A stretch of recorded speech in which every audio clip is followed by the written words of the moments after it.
Hi, I'm Jenny McJunkin, and thank you guys for coming out tonight. This is awesome, and that was amazing hearing those testimonies from the students.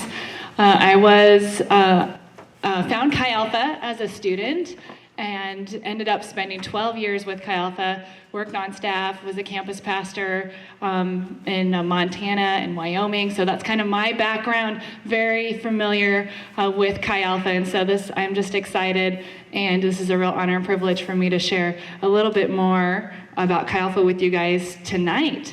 So there was a barbecue in Prescott, Arizona 15 years ago that changed the world. In fact, you are here tonight because of a barbecue. Yes, it was a regular barbecue with hamburgers and hot dogs and students milling around, seeing old friends, making new friends. People were playing basketball. But it wasn't just a barbecue, because it was a strategic outreach to university campus, a strategic mission to reach university students. And in that crowd, there was a young man from out of state, and he was a typical freshman. He had just arrived, first time away from home, and he was exploring life. He was exploring all his new freedoms and trying to figure out, what am I going to do with my life? Where am I going to find my identity? Is it going to be in my degree, in my career? Who am I going to marry? What do I believe? What's worth living for? And he was exploring all these things, these options, and just taking a part of the campus life, the freedoms, everything, drinking, partying, pornography, women, friends, just trying to fit in. But what he was looking for, he couldn't find it. He couldn't find it in those areas, and he was kind of spiraling down into a lonely depression. And it was at that point that he was invited to go to a barbecue. And he kind of thought, well, why not? Okay. And so at this barbecue was his first opportunity to meet real Christians. And he was shocked. He was surprised. They were normal. They were nice. They had fun. He played basketball with them. And there were even pretty girls. And so it wasn't a big stretch when they said, why don't you come to a Chi Alpha meeting? He didn't have to leave campus. He got to go with his new friends and people that seemed nice and normal that he'd already got to hang out with. And so he went to a Chi Alpha meeting. And then from there, they invited him to a small group, and from the small group into a one-on-one opportunity to read and study the Bible, and from there into a personal relationship with Jesus.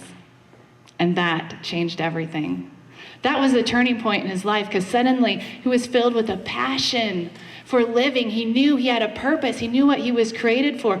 Everything came together. His life was completely transformed, and he was so excited, so filled with the joy that he started sharing that with other students. He started sharing that joy with his parents, and they became believers in Jesus too. And so a remarkable thing happened at the end of his 4 years at Embry-Riddle. There was a remarkable exchange, and he exchanged his degree and his dream of becoming a pilot for a new dream, the dream of coming to the largest university in the United States and starting a Chi Alpha group and holding a barbecue. Of course, I'm talking about Sean White. He was that young man, and I just want to take a moment and recognize Sean and his lovely wife, Candy, and let's just give them a hand for being the campus pastors at ASU.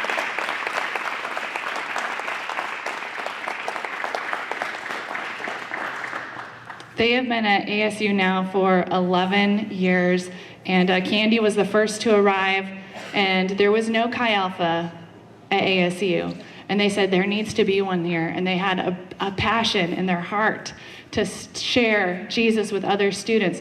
And they saw the remarkable impact that Chi Alpha can have on their life. And they said, we have to do that. We have to do it and come. And so Chi Alpha has been going and been thriving there since then. So I want to tell you a little bit more about Chi Alpha. I guess you guys have heard a lot. Chi Alpha is a missions outreach to the university campus. And there are thousands and thousands of students just like Sean White that show up on this campus, and they don't know about Jesus. They don't, because we're living in post-Christian America. And kids are being raised, and they're not being raised in the church. They're being raised with nothing, or with openness, or all sorts of different ideas. And they come to the university campus and they're asking questions. It's the point in their lives where they're the most open, in their entire lives, the most open to gospel. They're searching for truth. Am I going to believe what I was raised to believe? Or is there something else out there? And everyone comes and they're searching and they're looking. And that's what Chi Alpha wants, to intersect these students at this pivotal point in their lives and say, here's Jesus. Have you considered Jesus? Do you know what the Bible says? So Sean and Candy are not paid by the university. It's considered a student organization at ASU. They recognize Chi Alpha, but they are missionaries to the campus to reach university students. And it is very strategic, because the students today are going to be our leaders tomorrow. They're the ones that are going to determine what our society looks like in the future for the next generation. They're the ones who are going to rise up and influence policy and government, businesses. They're going to be business leaders and CEOs. They're going to go into entertainment and media. And I don't know about you, but I want to see godly men and women rise up and be in those places of influence and leadership. There was a gal who was a part of our Chi Alpha group, and she stayed through. She did her graduate work. She went on and got her doctorate while she was in Chi Alpha, and now she is in the marketplace. She's working in a very, very dark industry. And I talked to her just this week, and she said, I don't think there are any other Christians in my industry. She said, in fact, a lot of them, they hate Christians. They're very antagonistic. And she said, I know that I am the only Jesus that most of these people will ever see. And I want to see more students like that know what their mission is as they're scattered out into the marketplaces. They go all across the U.S. into their different fields of expertise, that they're carrying the light of Jesus. They're carrying the love of Jesus and showing Jesus to the people that they work with and work around. Just at ASU, we've had people rise up into leadership. We've had a senator, congressman, even Jan Brewer was educated in the Valley. We've had people, professional golfers, fashion icons, actors. We've had people rise up. These are graduates from ASU, and they are influencing our culture. And so we have a great opportunity to reach out to these future leaders that are going to rise up and share the gospel with them, because we don't know what they're going to do, and we don't know what kind of platform they're going to have. But they are going to be leaders. And then the other thing is the international students that are on the campus. There's an unprecedented opportunity to reach the world right in our backyard. Right now, there are 118 nations represented at ASU. That's incredible. That's half the world. Countries from half the world are right in our backyard. I think this is really, it's God's strategic plan. Things have changed. This is not the way that the world used to be, but now they're gathering these students. And these aren't just any students, but they're the smartest, the brightest, the ones that are going to go back and rise up into influence and leadership in their countries. They're going to rule nations. They're going to have a strong stand, a strong place in government. That's the kind of students. Those are the only ones that can afford to come to the U.S. It's the upper crust of these other countries, of these other societies. They send their brightest and their best here to ASU to get educated, to return home for the rest of their lives. What if these international leaders have an opportunity to meet Jesus while they're studying here? We've seen a lot of other leaders that have studied at the U.S. and they've gone back and they've made an incredible impact in their country.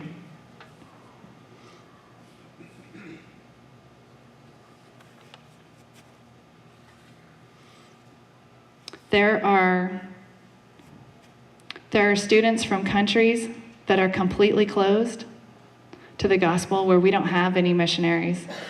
or we don't have anyone that can use the title of missionary. Those students are here, and it's an unprecedented opportunity for us to share the gospel with them. Does anyone know how many students from Saudi Arabia are studying at a university in the U.S. this year? Does anyone want to guess? I will tell you. 44,000 students from Saudi Arabia are studying this year in the United States. There's no missionaries in Saudi. There's no Bibles over there. And yet, they're here, they're in our backyard, and they're open, and they're hungry, and they're seeking, and they are looking. There was a student that was in my Chi Alpha group. There's a Christian student, and his roommate assigned by the university was a young man from Saudi Arabia. And I'm going to call him Derek.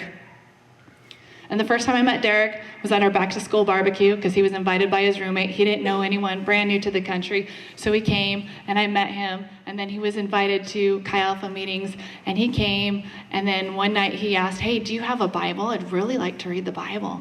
So I was able to give him a Bible, and he read the whole thing in 2 weeks. It astonished me.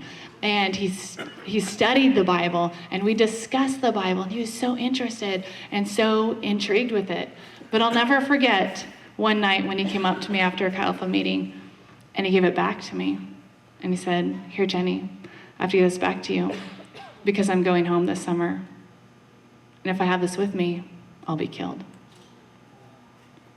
And it really made me realize the cost and the opportunity that we have to share the gospel, because there are 44,000 students that are in the U.S. that if they go home and just whisper, "I believe in Jesus," their blood will spill. And that's just the truth. This is the only opportunity they will probably ever have to hear about the gospel. So this is just real life. This is 2014. This is the world that we are living in. And we have thousands and thousands of students from communist China, and they don't have Bibles. They're open, they're hungry. If you guys, I know some of you have met Chinese students, and they are really eager. They want to learn, they want to hear. And it's such a great chance to share Jesus with them and to be able to give them Bibles. And I'm so thankful that Chi Alpha is there, that they've recognized that the nations are gathered. They're gathered for a season, and then they're going to be scattered back all over the world for a lifetime. And it's a strategic plan that God has, that he's calling all the nations together. And they're here, they're in our backyard, they're a half an hour away. And so I don't want to miss this opportunity. So that's an incredible reason, another incredible reason why we get to partner with ASU Chi Alpha. So Sean and Candy, they're just doing an incredible job, and they have a colossal vision for Chi Alpha. They want to see it planted on the other campuses in the valley. They want to start an internship program where they can train up and raise up other campus pastors. And they want to scholarship students to their conferences, the student leadership training conferences, so students can be equipped. And not all of them can afford to go, but if they have money in their budget, then they can help send more students will go if they're not limited. And they would love to have some startup cash for staff. They really want to have more staff too. And so I think that's, an opportunity for some of you to pray about and to consider, is giving not just financially, not just prayers, but maybe some of your time. And they also need some finances to host barbecues and large events on campus. So I want to reach out to the future leaders of our society. And the best way I can do that is to partner with someone who's already doing it well.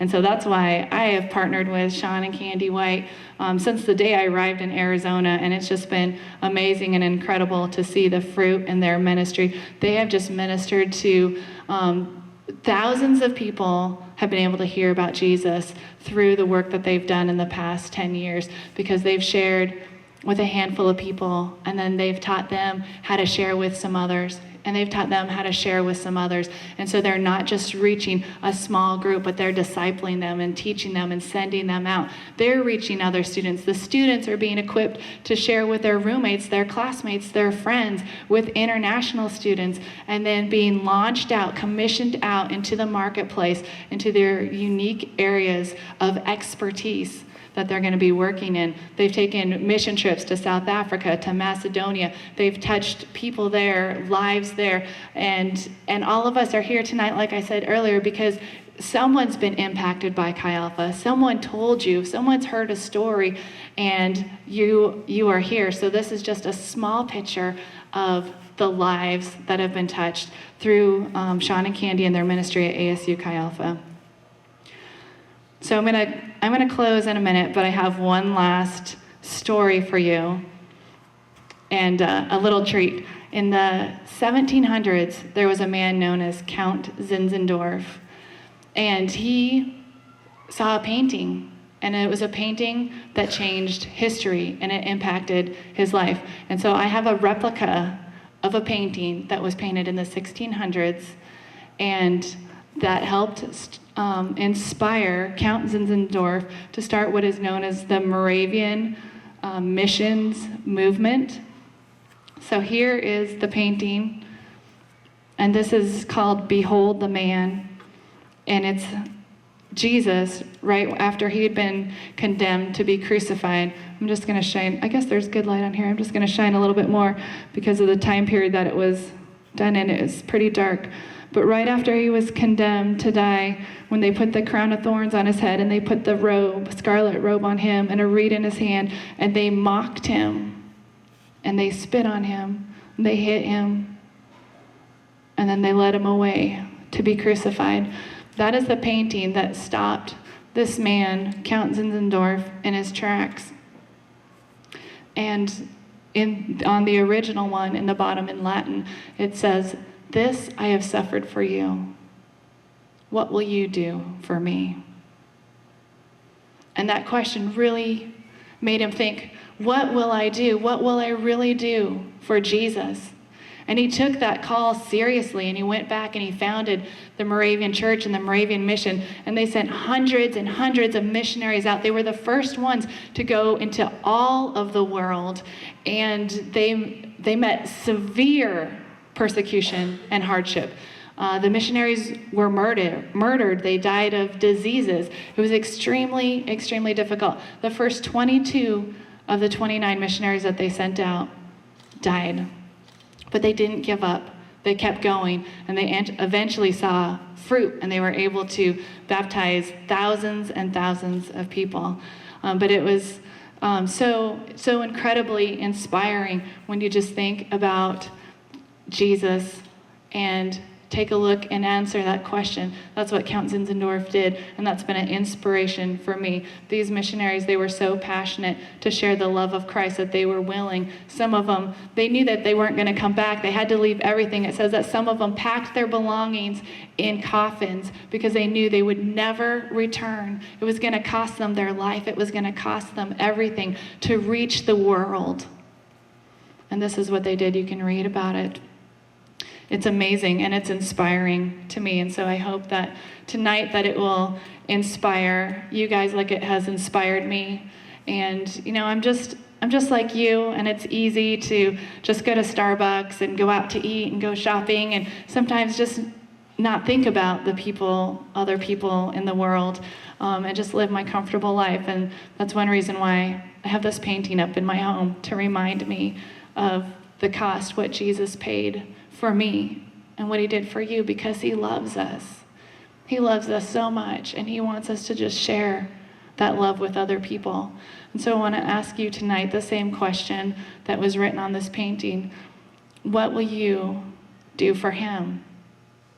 What will you do? What will your response be when you look at the painting, and someday when you look at Jesus face to face and you look into his eyes of love? What are we going to say? So will you consider partnering with them tonight, with Sean and Candy? I know I want to give my money so that there can be another barbecue at ASU, the kind of barbecue that changes destinies. Thank you.